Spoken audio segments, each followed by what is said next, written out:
നിങ്ങൾ കയ്യോ കാലോ ഇതിനകത്തിട്ടുണ്ടെങ്കിൽ പെട്ടെന്ന് ജിന്നുകൾക്ക് വേദനിക്കും. സർവ്വതികാരം നടക്കൂ. നമ്മൾ അടയ്ക്കാൻ പോവാണ്. കയ്യോ കാലോ പുറത്തിട്ട് ഏതെങ്കിലും ജിന്നുകൾ ഉണ്ടെങ്കിൽ നമ്മളേറ്റൊന്ന് സഹരിച്ചാളി. അറിയില്ല എന്താ കഥ?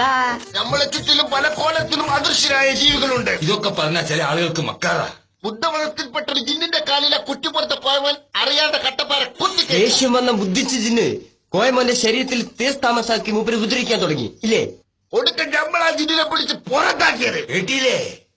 ബുദ്ധമതത്തിൽപ്പെട്ട ജിന്ന് പിന്നെ ഒരു മുസ്ലിമായിട്ടാ പുറത്തേക്ക് പോയത്. അൽഹംദുലില്ലാ. അതുകൊണ്ടൊരു ബാഡി പോലെ അല്ല ഡോക്ടറെ, നമ്മളിനി തേങ്ങ ഇടുമ്പോ അത് ജിന്നിന്റെ തലയിൽ വീണ് അതിന്റെ തല പൊട്ടൂലേ? തേങ്ങ മാത്രമല്ല ബാക്കി ചക്കയും ഇതിന്റെ തലയിൽ വീഴും. പറഞ്ഞത് നന്നായി.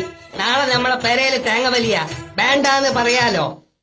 തേങ്ങ ഇടുന്നതിന് മുമ്പ് ജിന്നെ മാറിക്കോ ജിന്നെ മാറിക്കോ, നമ്മളിതാ തേങ്ങ ഇടാൻ പോകുന്നാണ് തേങ്ങ വലിക്കാരൻ തെങ്ങിന്റെ മണ്ടേന്ന് പറഞ്ഞാ മതി. മലയാളത്തിൽ പറഞ്ഞാ മതിയാ? മതിയല്ലോ.